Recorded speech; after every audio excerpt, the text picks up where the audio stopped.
ఇప్పుడు పొలిటికల్గా కొంచెం పక్కన పెడితే పుష్ప 2 ది రూల్ నిన్న మనకి ట్రైలర్ లాంచ్ అయింది. అయితే చాలా కొద్ది మినిట్స్ లాక్స్ లో వ్యూస్, అసలు ఎక్స్పెక్ట్ చేయలే, టాప్ 1 ప్లేస్లో వచ్చేసింది. అయితే అసలు ఊహించలేదు అభిమానులు అంతా, అసలు ఇంత ట్రైలర్ లాంచ్ కి ఇంతనా అనేసి. ఇక పుష్ప 2 మూవీ బయటకు వస్తే ఇంకేం అరాచకాలు జరుగుతాయో ఊహించుకోవచ్చు. సో దాని గురించి మీరేమంటారు? నేను ఒకటే అంటానమ్మా, ప్రపంచంలో ఎంటైర్ వరల్డ్ రికార్డు కలెక్షన్స్ తెలుగులో ఇప్పుడు దాకా కనివిని ఎరగని కలెక్షన్స్ కలెక్ట్ చేస్తుంది అనేది 100% నిరూపించేసింది. దానికోసం మనం నో డౌట్ వస్తుందా రాదా అని డిస్కషన్ చేయాల్సిన అవసరం లేదు. ప్రపంచంలో తెలుగు సినిమా ఖ్యాతిని పెంచుతూ ప్రపంచంలో మొత్తం టోటల్గా అన్ని రికార్డులు బద్దలగొట్టి అంత కలెక్షన్ చేయగల సినిమాకు దమ్ముంది అనేది ఒక లక్నోలో ఉన్న నిన్న ఈవెంట్లో చూపించేసింది. అసలు ఆయన ఫస్ట్ సినిమా పుష్పతోనే పాన్ ఇండియాకి వెళ్ళాడు, ఇంతకుముందు తెలియదు. అలాంటిది పుష్ప తర్వాత పుష్ప 2కి అన్ని లక్షల జనం వచ్చారు అంటే అసలు ఆ సినిమా మీద ఎక్స్పెక్టేషన్ ఎంత ఉంది, అసలు సినిమాకి ఏ రేంజ్లో ఉంది అనేది మనకు అర్థమైపోతుంది. ఆయనకు అసలు అర్థం కావట్లేదు ఫస్ట్. అంటే నాకు ఇంతమంది ఇండియాలో మొత్తం టోటల్ ప్రపంచంలో ఎంతమంది అభిమానులు ఉన్నారా? అసలు ప్రపంచంలో నేను ఎక్స్పెక్ట్ చేయడం ఒక 25,000 మంది వస్తారనుకున్నా, ఒక 10,000 మంది వస్తారనుకున్నా, ఇన్ని లక్షల మంది రావడం ఏంటి అసలు? ఆయన ఇంకా కూడా ఆయన కానీ, మైత్రి రవి గారు కానీ, నవీన్ ఎడ్నన్ గారు కానీ, శివకుమార్ గారు కానీ ఇంకా షాక్లోనే ఉన్నారు. ఆ షాక్లోంచి ఇంకా తేలలేదు. కనుక ఈరోజు నేను ఒక్కటి చెప్తున్నా, ప్రపంచం తెలుగు సినిమా రికార్డులే కాదు, ప్రపంచంలో కలెక్షన్స్ రికార్డు, నేను సినిమా కోసం చెప్పట్లేదు, కలెక్షన్స్ రికార్డు మొత్తం టోటల్గా బద్దలు కొడుతుంది. మొత్తం టోటల్గా టాప్ 1లో కలెక్షన్స్ ఉంటాయి. ఇది మళ్ళీ మీకు ఇప్పుడు చెప్తున్నా, 11,000 స్క్రీన్స్ వేసారు. 11,000 స్క్రీన్స్కి కూడా ఈరోజు ఎంక్వైరీస్ ఎలాగున్నాయంటే, ఒక థియేటర్ కంటే 500 సీట్స్ ఉంటాయి. ఉదాహరణ చెప్తున్నా, 1000 సీట్స్ ఉంటాయి. 10 times and 20 times మొత్తం టోటల్గా ఎంక్వైరీ ఉందంటే, ఇప్పుడు మీరు థియేటర్ ఓపెన్ చేస్తే 20 times క్రౌడ్ ఉంది. అంటే 20 times క్రౌడ్ అంటే మీకు 10,000 మంది జనం ఒక థియేటర్ కోసం అడుగుతున్నారు. ఒక థియేటర్ కోసం 10,000 మంది జనం టికెట్లు అడుగుతున్నారు. అంటే అక్కడ ఉన్న కెపాసిటీ 500, 1000 కెపాసిటీ అంటే 20,000 మంది జనం అడుగుతున్నారు. అంటే దాని కెపాసిటీ ఎంత ఉంది? దానికి ఇప్పుడు ఆ విధంగా లెక్కేసుకుంటే all theatres 11,000 screens and 7 days and continue fulls. 7 days is continue fulls. నేను ఒక థియేటర్ ఓనర్గా నేను చెప్తున్నాను. ఇక్కడ నేనేంటంటే, ఒక హీరో రావడం అంటే, ఒక హీరోకి చిరంజీవి గారు ముళ్ళ బాటల మీద నడుస్తూ వీళ్ళందరికీ ఒక మంచి దారి వేశారు. ఒక మంచి దారి ఆయన ముళ్ళ బాటల మీద నడిచాడు. ఆయన ముళ్ళ బాటల మీద నడుస్తూ వీళ్ళందరికీ ఒక ప్లాట్ఫామ్ వేశాడు. ఆ ప్లాట్ఫామ్లో అల్లు అర్జున్ గారు ఉన్నారు. ఎవరు చెప్పినా కాదన్నా 100% ఆ ప్లాట్ఫామ్లో ఒప్పుకోకపోయినా ఒప్పుకోవాలి. అయితే నెంబర్ 1. తర్వాత డిఫరెంట్ ఆలోచనతో ఒక డిఫరెంట్గా ఆయన ఇండివిజువాలిటీ తెలుసుకోవడానికి ఆయన కష్టపడి రాత్రనక పగలనక కష్టపడి ప్రతి క్యారెక్టర్లో కూడా డిఫరెంట్ చేశాడు. ప్రజలకి చూపించాలి, అభిమానులకు మనం చూపించాలని చూపించుకుంటూ ఒక దువ్వాడ జగన్నాథ్, ఒక గంగోత్రి నుంచి ఒక దువ్వాడ జగన్నాథ్, నా పేరే సూర్య, ఒక టోటల్గా సో మెనీ మూవీస్, ఏ ఒక్క మూవీ అంటే బద్రీనాథ్, ఆయన కష్టాన్ని మనం యాక్సెప్ట్ చెప్పచ్చు. ఎందుకంటే ఇక అల్లు అరవింద్ గారా, చిరంజీవి గారా రూట్ చూపించారు. ఆ రూట్ని అల్లుకుంటూ వెళ్ళిపోయి ఈరోజు మొత్తం టోటల్గా ఇన్ని లక్షల జనాభా ఒక సింగిల్ మ్యాన్ ఒక హీరోకి వచ్చింది అంటే అది అరుదైన గౌరవం. అంటే ఎవరికి కూడా రాదు అది. ఇది నేను ఆయన పొగడట్లేదు, నేను ఆయన తప్పు చేసినప్పుడు పొలిటికల్గా తప్పు చేసినప్పుడు తప్పు అనే చెప్పాను.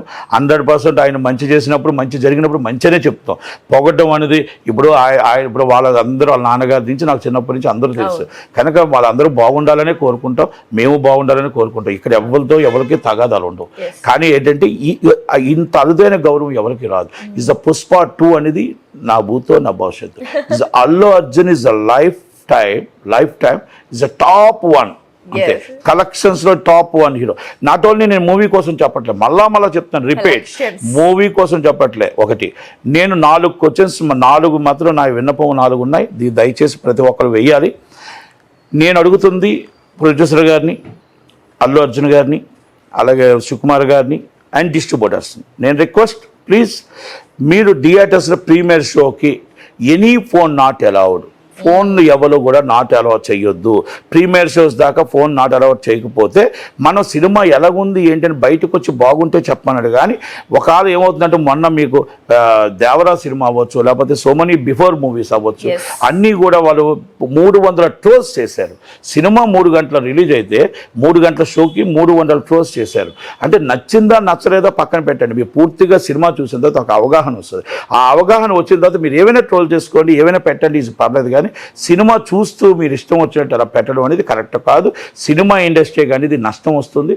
ఆ సినిమా ఎన్ని సంవత్సరాలు కష్టపడి ఎన్ని వందల కోట్లు పెట్టి చేసిన ఆ నిర్మాత కావచ్చు, డిస్ట్రిబ్యూటర్ కావచ్చు, ఆ హీరో కావచ్చు, బాధ అనిపిస్తుంది. దయచేసి మీరు ఒక్కటే ప్రతి థియేటర్ వారికి నా విన్నపం, ఎగ్జిబిటర్స్ కూడా ప్రతి వాళ్ళకి కొంచెం కష్టం ఉంటుంది. మీరు ఫోన్లు కాదు కంపల్సరీ సెక్యూరిటీ పెట్టి చెకింగ్ 2 షోలే, ఓన్లీ బెనిఫిట్స్ వస్తుంది, నాట్ అలౌడ్. అదొక్కటి చెయ్యండి. రెండోది నేను అల్లు అర్జున్ గారిని అడుగుతున్నా, రిక్వెస్ట్ చేస్తున్నా, హీరో గారిని, మళ్ళీ ప్రొడ్యూసర్ గారిని, నేను డైరెక్ట్గా అందరు రిక్వెస్ట్ చేస్తుంది ఏంటంటే, సార్ మీకంటూ ఫ్యాన్స్ తల్లిదండ్రుల తర్వాత మనల్ని ప్రేమించేది, మనకు ప్రాణం ఇచ్చేది, మన ఇంత వాళ్ళని చేసేది అభిమానులే. కాబట్టి ఆ అభిమానులకి లోయర్ క్లాస్ అవ్వచ్చు, మిడిల్ క్లాస్ అవ్వచ్చు, హై క్లాస్ అవ్వచ్చు, ఒక 10,000 7,000 జీతం నుంచి మొత్తం టోటల్గా ఒక 7 లక్షల జీతం దాకా ఉంటారు.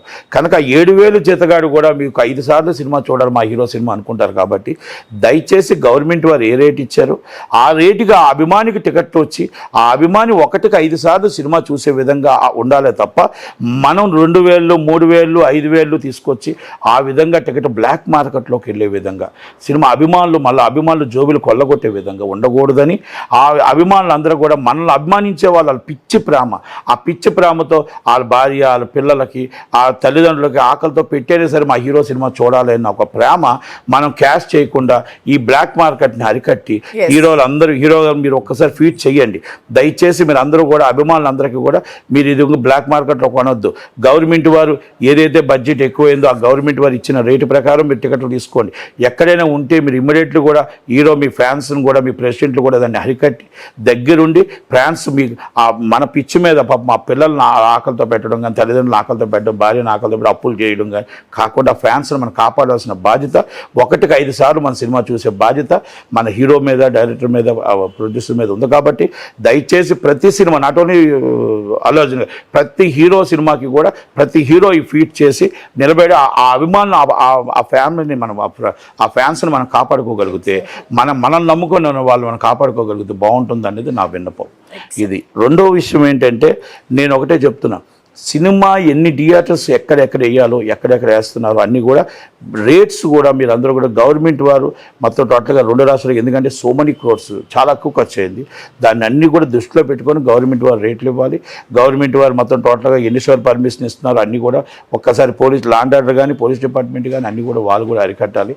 కనుక ఈ పుష్ప సినిమా అనేది టోటల్గా ఎక్స్పెక్టేషన్ ఉండదండి. జనాలు మొత్తం టోటల్గా అంత ఉన్నారు కాబట్టి లాండ్ ఆర్డర్ ప్రాబ్లం కాకుండా ప్రతి థియేటర్ దగ్గర లాండ్ ఆర్డర్ కూడా జాగ్రత్తగా చూసుకోవాలనేది నా విన్నపం. ఇక్కడ ఇంకో మాట చెప్తున్నా, చాలామంది నిన్నటి నుంచి మెగాస్టార్ చిరంజీవి గారు మెగా ఫ్యామిలీ నుంచి ఎవరు ఫీట్ చేయలేదు అని చెప్పడం కొంతమంది చాలా చూస్తున్నారు. దయచేసి నేను ఒకటే చెప్తున్నా, మాది సినిమా కులం. రాజకీయాలుగా ఎవరికైనా వేరుండొచ్చు, మాదంతా సినిమా కులం, మాదంతా ఒకటే కులం, మాది ఒకటే మతం. ఇక్కడ రాజకీయాలకు ఉండదండి. రాజకీయాలకు అతీతంగా అల్లు అర్జున్ గారు ఏ పార్టీకైనా సపోర్ట్ చేయొచ్చు, చిరంజీవి గారు ఇంకో పవన్ కళ్యాణ్ ఇంకో సపోర్ట్ చేయొచ్చు, కానీ సినిమా వాళ్ళందరూ ఒకటే. సినిమా బాగుండాలి, సినిమా ఆడితే కార్మికులు బాగుంటారు, సినిమా ఇండస్ట్రీ బాగుంటుంది అనేది మేము ఆ తత్వం ఉంచేవాళ్ళం. కాబట్టి చిరంజీవి గారు కానీ పవన్ కళ్యాణ్ గారు ఆల్రెడీ మహారాష్ట్ర ఎలక్షన్స్లో బిజీగా ఉన్నారు, రామ్ చరణ్ గారు ఆల్రెడీ మన నిన్న దర్గా ఆడవాళ్ళు ఉన్నారు. కనుక ఎట్టి పరిస్థితుల్లో ఇలాంటివి ఎవరు అన్నిగా భావించొద్దు. కనుక దయచేసి చిరంజీవి గారు కూడా అందరూ కూడా మొత్తం ఫీట్ చేస్తారు. ట్రైలర్ కోసం చాలామంది చేశారు, రాజమౌళి గారు చేశారు, అందరూ చేశారు. ఎవరో కూడా దయచేసి అందరూ కలిసే ఉంటారు. ఇక్కడ మా ఆత్మ ప్రత్యాత్మ, అరవింద్ గారు, చిరంజీవి గారు ఆత్మ ప్రత్యాత్మ, వాళ్ళు కానీ ఆ ఫ్యామిలీ కానీ అల్లు ఫ్యామిలీ, చిరు ఫ్యామిలీ అన్నీ కలిసే ఉంటాయి. ఫ్యాన్స్ కూడా దయచేసి అర్థం చేసుకొని మీకు మీరు మీరు ఆ అనుమానంతో గొడవలు పెట్టుకోవడాలు అవి పెట్టుకోకుండా మీరు అందరూ కలిసి సినిమా చూడండి. ప్రతి హీరో సినిమా చూడాలి. ఆ హీరో కంటే మన హీరో పెద్దగా రావాలని కోరుకుందాం ఫ్రెండ్లీగా. అలాగే ఆ తర్వాత గేమ్ చేంజర్ కూడా పెద్దగా రావాలని కోరుకుందాం. బాలయ్యబాబుది పెద్దగా రావాలని కోరుకుందాం. సూపర్ డూపర్ హిట్ అవ్వాలని కోరుకుందాం తప్ప మనం ఎక్కడ గొడవలాడి రేపు ఉదయాన్ని మీ మీద ఎక్కడైనా కేసు అయ్యి లేకపోతే మీ కొట్లాటలో ఎక్కడైనా కేసులు అయితే మీ ఫ్యామిలీ బాధపడుతుంది, మీ పిల్లలు బాధపడతారు, రేపు మీ పిల్లలు అవమానం పడతారు. ఒక్కసారి మీరు అభిమానిగా ఉన్నా కూడా ఆ అభిమాని తర్వాత మీకు తల్లి తండ్రులు పిల్లలు భార్య ఉన్నారు కాబట్టి వాళ్ళని కూడా గుర్తుపెట్టుకొని ఒక్కసారి ఆలోచించుకొని ఎక్కడ కూడా ఫ్రెండ్లీగా ఉండడం తప్ప ఎక్కడ కూడా గొడవలు కానీ అల్లర్లు కానీ పెట్టుకోకుండా ఈజ్ అ ఫ్రెండ్లీ కాంటెస్ట్. ఇక్కడ అందరూ హీరోలు ఫ్రెండ్లీగానే ఉంటారు, అక్కడ కూడా మీరు ఫ్రెండ్లీగా ఉండాలని ఉండండి అని కోరుకుంటూ ప్రెసిడెంట్ సెక్రటరీలకు కూడా అందరూ కూడా సమయం చేసుకోండి, సినిమాని బాగా చూడండి, సూపర్ హిట్ చేయమని కోరుకుంటూ సెలవు తీసుకుంటాను. Thank you sir, thank you for valuable time. Thank you.